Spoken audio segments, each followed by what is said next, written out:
palitan. So, pinagkakasya ko tuloy yung natitira na pera ko. Hanggang sa check, naiipon.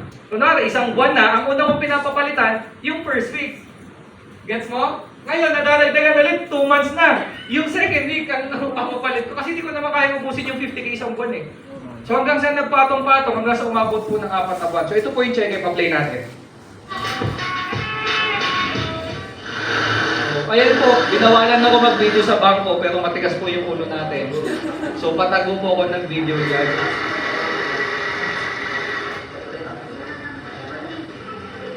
Forward na lang natin. Yan, pwede yan.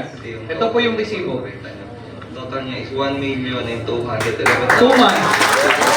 4 months, pwede na 4 na buwan. Kaya wag po kayo magulat ba't yung resibo mahaba, 4 na buwan yan eh.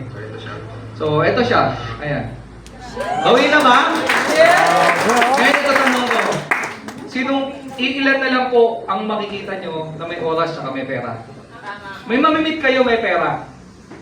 Pero wala sila nito. May mamimit kayo, meron nito, pero wala sila nito. Sa Pilipinas, marami kang makikita, wala na nga nito, wala pa nito. So ngayon, pinapakita ko po sa inyo. Ito po yung makukuha mo dito sa kumpanya natin. Hanggang sa lumaki,